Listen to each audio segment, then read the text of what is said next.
Many who live with MS change their diets or think about changing their diets to help with managing symptoms, but it can be confusing. It seems like there's a lot of options out there, and some diets seem really hard. Today, I'm going to do a high level overview of 6 different diets and compare them. They are the Best Bet diet, the Mediterranean diet, the Overcoming MS diet, Saray Stancic's diet, the Swank diet, and the Wahls diet. You're going to want to stay till the end, where I'm going to share some things about these diets that you might find surprising. And I'll also create a free handout for you as well with information on each diet if you'd like to download it. When we live with MS, it's so important that we take exquisite care of ourselves, and eating a healthy diet can be a big part of that. Let's check out the diets. Well, let's go over how each of the diets was started. The Best Bet diet was created by research scientist Dr. Ashton Embry after his son Matthew Embry was diagnosed with MS. The Overcoming MS diet was created by Dr. George Jelinek, MD, after being diagnosed himself. The Mediterranean diet is a style of eating from a geographical area of the world near the Mediterranean Sea that is being recommended a lot for people with MS now. The Swank diet was originated by Dr. Roy Swank, MD, and he developed it in 1948 after looking at MS in different areas of the world and seeing people having different outcomes. Saray Stancic is also an MD, and she switched to a whole food plant-based diet after her diagnosis. And the Wahls diet was created by Dr. Terry Wahls, another MD, after being diagnosed with MS. So let's start with the Best Bet diet. Mainly, it is fruits, vegetables, fish, chicken, turkey, nuts, and seeds. It eliminates all gluten, legumes, dairy, soy, refined sugar, and all processed foods. It limits saturated fats and trans fats, and it allows eggs and non gluten grains in moderation. It limits oils that are high in omega 6s and is reduced sodium. The Mediterranean diet typically includes olive oils, veggies, whole grains, nuts, legumes, and fish. It includes a lot of plant based proteins, including whole grains and legumes, limited dairy, and emphasizes monosaturated fats like olive oil and omega 3s from fish. The Overcoming MS diet is a plant based diet plus seafood.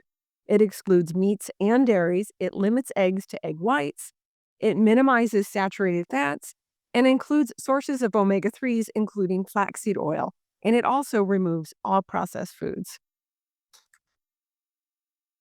Saray Scansic diet is 100% whole food plant based, low in saturated fats, eliminates dairy and all animal products, encourages whole grains and legumes, and gets fats from nuts and seeds. And the Swank diet is a low saturated fat diet that encourages fish, encourages vegetables, limited lean meats, limited low fat dairy, and whole grains are permitted. And the Wahls diet is a modified Paleolithic diet, very high in vegetables, especially leafy greens and colorful vegetables. It excludes grains, dairy, and legumes, but the legumes are only excluded on the most strict portion of her diet. She has 3 different diets and different levels to choose from, and legumes are only excluded in the most strict version. It includes high quality meats and fish and some organ meats, and it also includes omega 3s. On this slide, I've included all the diets and everything that they have in common. You can see in the center that they all focus on whole, real foods, fruits, vegetables, healthy fats, and they remove processed foods. So there's 6 things that I thought you might find surprising or interesting about these diets. First, the overall benefits of improving our diets to diabetes, high blood pressure, and cardiovascular diseases are definitely helpful for us as we're more prone to comorbid conditions like these with MS. Second, they're all part of something bigger, a program or a multifaceted approach to supporting health that may include rest, exercise, stress management, sleep, and supplements. Changing our diets alone is probably not going to make a big difference. It's a whole lifestyle change. Third, all of these diets have some scientific evidence that they can either improve MS symptoms, decrease inflammation, or support overall good health.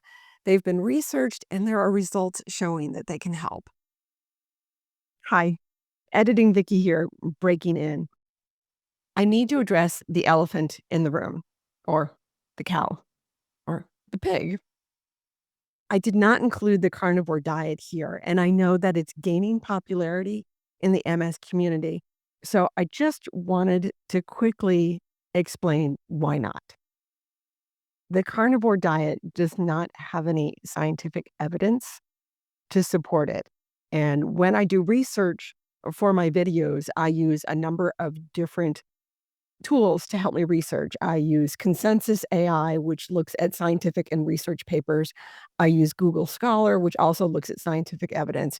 And I use PubMed, which is also research and evidence based. So I wanted to show you a little bit from Consensus AI today. So I went into Consensus and I asked it, is there any scientific evidence that a carnivore diet helps multiple sclerosis? The answer is no. There is no scientific evidence that a carnivore diet helps multiple sclerosis. In fact, diets high in animal fat and red meat may worsen MS outcomes. It gives a breakdown of the percentages of articles that it found in research. 0% said yes, 80% said no. There is no evidence for a carnivore diet. Potential risks of high animal fat and red meat diets, and dietary patterns with evidence of benefit, diets rich in vegetables, fruits, fish, whole grains, and healthy fats. For example, the Mediterranean, low-fat, or Paleolithic diets. If you are someone who is using a carnivore diet and support it and know of research that you would like to share with me, I am more than happy to read that. Okay, back to the video. Fourth, all of these diets have more in common than they do different. They're all focused on whole, real foods. They remove processed foods and they contain large quantities of plant-based foods from fruits, vegetables, nuts, and seeds. Living in a world where the majority of our calories are coming from processed or ultra-processed foods can lead to inflammation and poor health outcomes. Fifth, diets are not a cure. I've been studying diet and nutrition for decades now and reading the research on MS. They can definitely help us to be healthier, help us to manage our symptoms, and they may help with progression, but they're not a cure.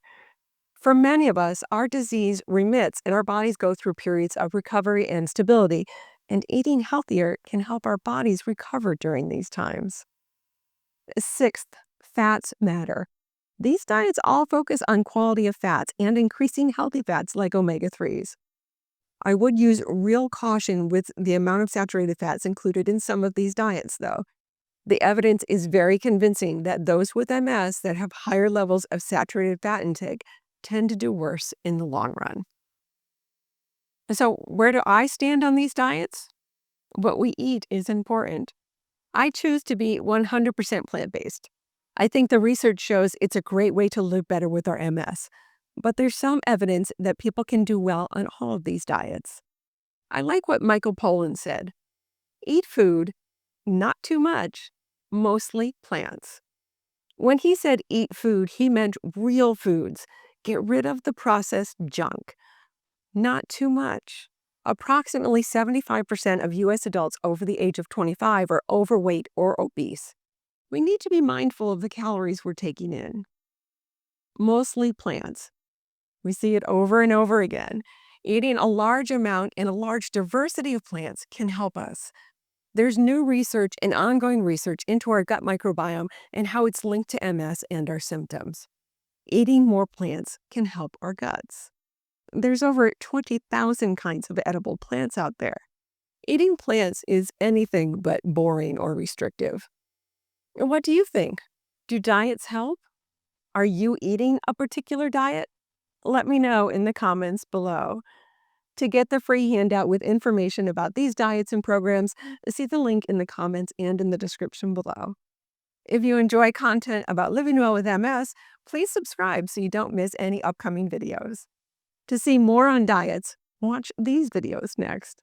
And until next time, be well.